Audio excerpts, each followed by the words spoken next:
there's plenty of options, but it's like if you haven't bought your house, you're nothing. Yeah.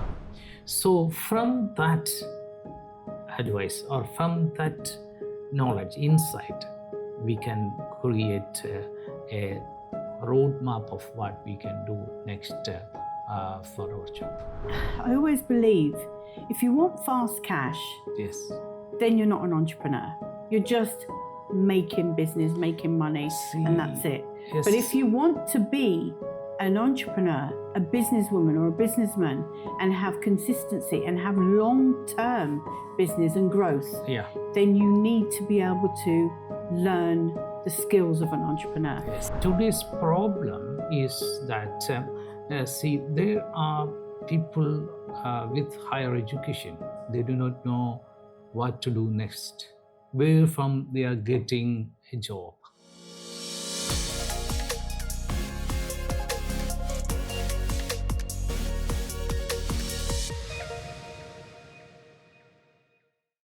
Hello, welcome Mr. Chacko George again.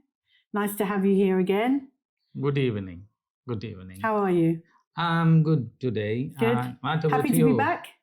Yeah, very happy to be here. Good. So today we're going to discuss the topic of entrepreneurship and how the education system, whether it finalizes that journey, or whether you. First of all, I'm telling about the need of education of entrepreneurship, because many universities, as we said earlier, they are offering business management programs, business management education. But I think that entrepreneurship as such a program of study in the bachelor level or higher education level is not I have seen in anywhere. There are motivation programs, there are seminars about entrepreneurship, are there, these things there. But as education from beginning to the end in the context of entrepreneurship, I haven't seen anywhere. So I'll tell you about that, the need of that one. Because you see, first we are making a curriculum. We will put the aim of the study. After studying these subjects, the student will understand these things, and they will upgrade to this stage. So this is the aim of study. So what are you saying? You're saying that when you go to college, then university, you go with the expectation that you're going to become a journalist or a businessman or whatever your goal is. But when you get to that goal, you've qualified, you've got your degree in your hand, then what's next? Yes. Because see, today's problem is that, there are people with higher education. They do not know what to do next, where from they are getting a job. It can be very, very daunting at that time, because it depends on which country you're living in. But let's focus on Dubai, for example. In spite of any country, this is a problem. Getting a proper job that is suitable for our quality, suitable for my talents. It's very difficult. We're focusing on Dubai and entrepreneurship in Dubai. Now, what the education system says is that you have to have a degree. Because you have to have a degree, and then you go and find your job. You work in the business sector. You start working for whatever company it is. It could be the business side of banking. It could be fashion. It could be art. It could be anything. But when you're in that job, you're still not an entrepreneur. You can't call yourself an entrepreneur. What you call yourself is the role of the job. That's it. Yes. Because why we study and what is the aim of education? Education gives us motivation. Education gives us the skill of problem solving. Education gives us the skill of decision making, correct Absolutely. decision making. Yeah. Skill to decide what will be us next year or what we are going to do next year. Skill to get into a job that gives us job satisfaction. We not only need money, but we need job satisfaction also. And we're not getting that at the moment. Many people are not getting job satisfaction. Do you know, there was a post I saw the other day, and it had a scale from the age of 10 to 80. And from 10 to mid-20s, early 20s, to 65 retirement age, rough retirement age, is the period of where you should be having job satisfaction or satisfaction in life, where whatever you're doing, you should be enjoying it. Because imagine that big chunk of your life, you're not enjoying it and you're not passionate about what you're doing. You've wasted all those years of a 9 to 5 circle job, not enjoying what you're doing, just focusing because you need to pay your bills. Yes, I see most people, they are complaining about their superiors, attitude of the superiors, and the pressure of job. And some people even tell that I work hard for a company, but I do not get the reward of it. No, I've been there. No appreciation of it. But entrepreneur, he work for himself, or is it collaborative work? They work for themselves. And they for that reason, they work hard. They work hard, and the reward they get it, and that gives us them happiness. Self-satisfaction, self and job satisfaction. You're right. And so people who have higher education, they often complain that I don't get job satisfaction. It's true. It's absolutely true, because you're working away at your best. Yes. To please the company and for the business. Please the company, the managers, or the higher authorities. And you don't get any appreciation. So entrepreneurship we teach people to find out their talents, inner talents. Not only from the periphery, the conscious level, but from the subconscious of unconscious level. Everybody having immense potentials in themselves that they were not aware of that. You're right. We're going back to the unconscious mind again. And this is where you sort of gear that person to bring out the unconscious thoughts and to bring it to the conscious mind, and to be able to, because we're only human. Sometimes we block out things that we want or what we want to do, just for the sake of peace of the day or peace of the year, or just for peace in general. But when really, I mean, that takes you out of your comfort zone when you start to bring out the unconscious mind. It does take you out of your comfort zone, which that's what business entrepreneurship is all about. You have to jump out of it. My mind goes to that. If we will collect a few persons, a few pupils to teach entrepreneurship, first we have to equip them how to find out their own talents, special talents, and how to promote it. But this is absolutely true, because when you are in college, then university, you're in education system for a long time. When you get to the point of looking for a job, you actually don't know who you are and what you want. And people get a job sometimes that is very different from their qualities, their wish, their inner talents and everything. So they go for another type of job and don't get satisfaction till, as you said, 65 years. They work hard for their bread. So this has to be changed. This has to be said. See, in psychology, there are projective tests like FIROB, fundamental interpersonal relations orientation of behavior, like Rorschach-Inblow test, like a thematic perception, different kinds of test. It will develop or it will help students to find out their inner talents. So because it doesn't exist. Nobody really goes for therapy to find out their hidden talent. Hidden talents. Something that's not in Dubai.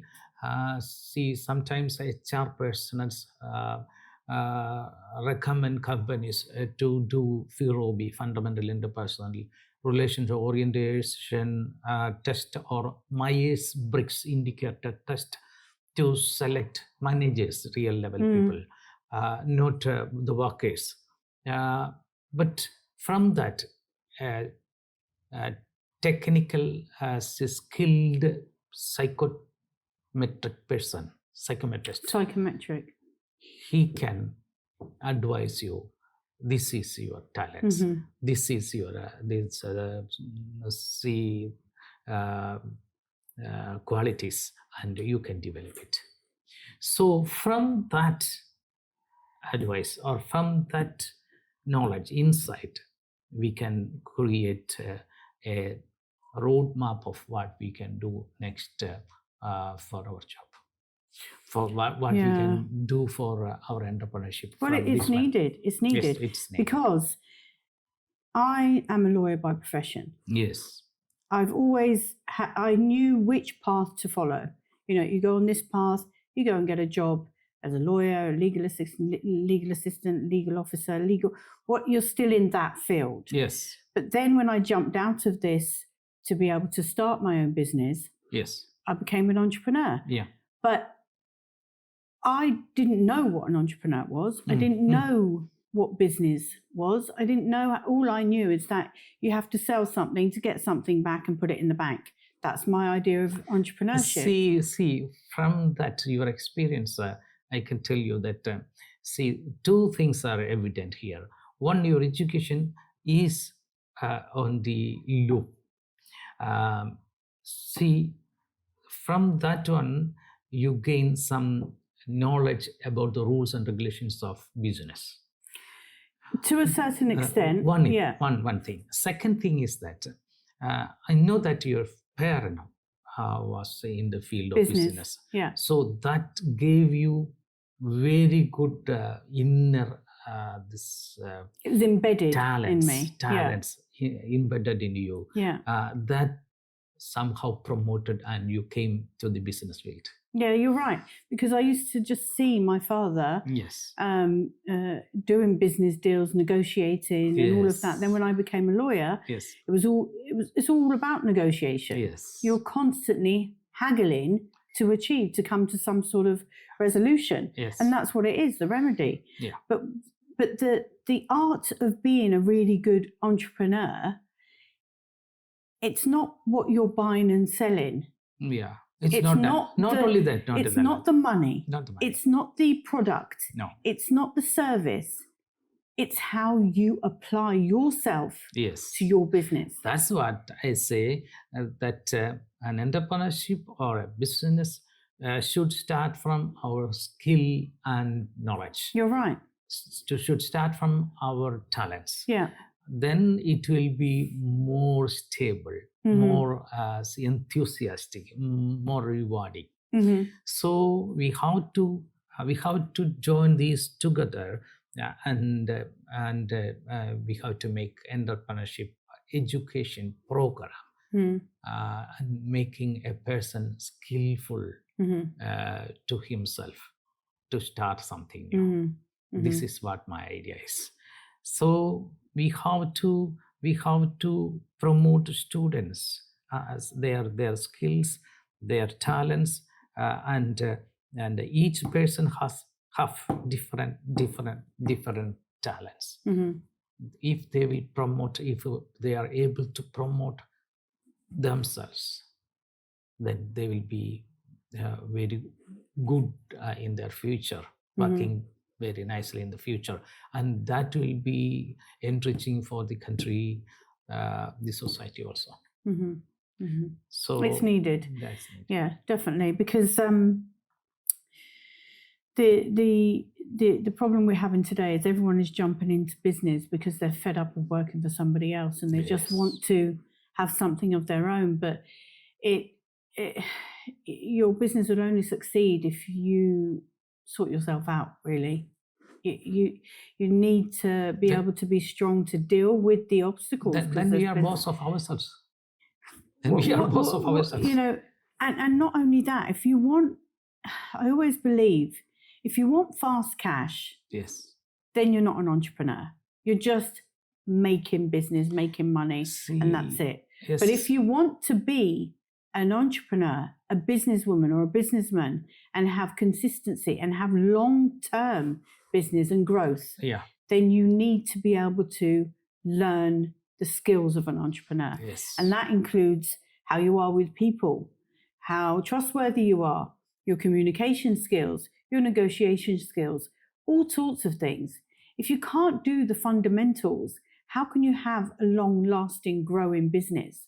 Because ultimately, nobody can do anything alone. They're going to need staff.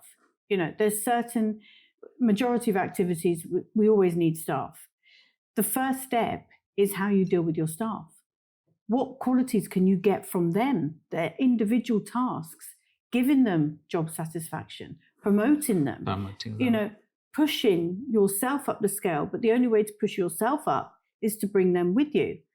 And this is all part of the... And second step of me is that not only we are promoting one person to be entrepreneur, from that person will promote others also to work with him. So we are promoting many persons. Then there are single entity and common entity. One person entrepreneurship and group entrepreneurship. Group entrepreneurship, people are actually today afraid of group entrepreneurship. That's why they are going for single entity entrepreneurship, because they are afraid that people will cheat them, or people will not work hard if they are joined together. These kind of things. But like-minded people join together and put their skills and abilities together.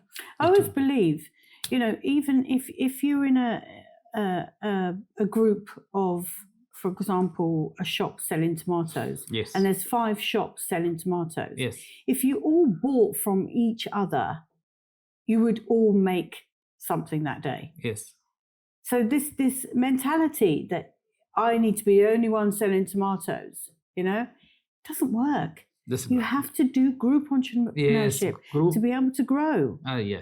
Group consciousness and working in a group, that will attract many things. One thing is that they will help each other morally, strengthen each other. Extremely important. Then 2, they will put their own finance. Then the financial problem somehow will be lessened. Then the decision making. If people come together, 5, 6, 7 people come together in a month to assess how is the development of the company, then they can get good knowledge, insight. Good ideas put together. Then from that they can go forward. But it should be like-minded people. That's one. It's true. That's one thing. And like-minded people, again, see, sometimes people, when they go to money matters, they will differ. But if they will make for themselves very good these rules and regulations and register, especially a company in Dubai, if they register group company, they have very good these rules and regulations. So they can work like that. Definitely. But the reason why people are so afraid of competition, afraid of sharing their knowledge and their skill with anyone else, is because society, again, has allowed you to mistrust the system. And that's one of the problems. This is why I am telling that today's education will not help people to grow, people to combine together, because all people, they study selfishness in schools. It's so true. It's so true. So this has to be wiped abolished, out. wiped out. So everybody is everybody's. Yeah. Everybody work for everybody. Yeah. Everybody is, the society is the most important thing. Exactly. Let me give you an example. Society in the UK at present. Yes. Today, you go to college. You either go to university or you get a job. What are you doing? You're looking of what the next step is. The next step is, I have to own a house. I have to get married. I have to have children. Society is telling you that you have to follow their way of life. One very good example. But that's not the way that makes you happy. Yes. I don't want to buy a house. I'd rather rent a house. I'd rather rent and share a house. There's plenty of options, but it's like if you haven't bought your house, you're nothing. Yeah. If you haven't got that job, doctor, lawyer, pharmacist, whatever the hierarchy jobs are, you're a nothing. If you haven't got married, you're a nothing. That end up in itself. Yeah. And it one good just demotivates everyone. Yeah. One good example we got I think last 15 years back, one teacher from Australia came to India, and he was narrating about his experience. He was telling that they were running a hostel for these Australian Aborigines and English people, the children of English people. Okay. See, English people every day they're complaining that these Aborigines children, they are stealing my pen, stealing my this money and everything. And they were scolding these children and telling that these poor children, they do not behave properly. So once a few teachers, they joined together, then they said we have to find out what is the problem with them. So they visited the houses of the Aborigines. So it was fantastic, and they thought in another way, because these people go to the farm, they together, they bring the wheat or anything that the product together to the barn, and they fill there, and they come there and asking the barn manager, see, this much I need, and for their need they take from there. So there is no idea of stealing. These children also, they do not know the idea of stealing, but the other children, they have their own proprietorship, their own thing, they won't share this. So they always tell that these people are stealing, but for them it is not stealing at all. It is a common property. They are taking common property, using it, and after that they are putting it there. Yeah, to invest back in. Yes. Yeah. Wow. In such a society where is then theft. So much is misinterpreted. Yes, the problem of societal this regulations on souls make us thieves, make us going away from the society, or unhealthy practice and everything. So our educational system has to be taught us the brotherhood, the sharing. It needs to teach us love and compassion as well. Compassion. Getting on with people, being good. Do you not think we've lost a lot of it since COVID as well? Yes. I definitely think ever since COVID, everyone has become super selfish. Yes. Selfish, and they're just fighting to get their own, but it doesn't last. It doesn't last, and then they have complications and then problems. In our school class, I have studied nice word to hear: survival of the fittest. And who is the fittest? Yeah. Only the fittest should survive only. And what we will do with the special education students? What will we do with the people who are having physical problems? So sharing should be should be done in the society. Oh, absolutely. So in this case, the entrepreneurship, the common entrepreneurship or the joint venture companies should develop. Oh, absolutely.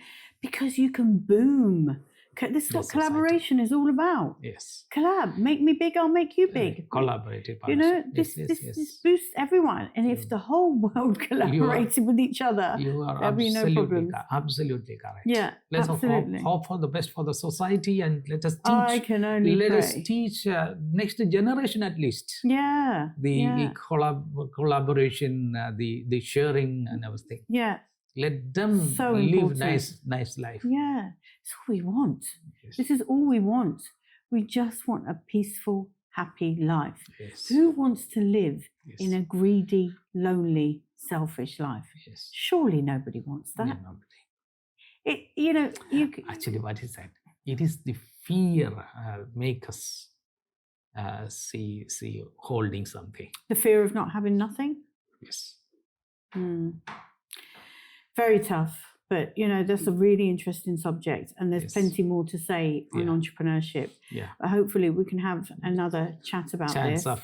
We can discuss more in next time. For sure. But ultimately, the education system has to be changed. Has to change. And this is what you're aiming for. Yes. Okay. Thank you so much for coming today. Thank you. And can't wait to see you again. Thank you. Take care. Thank you.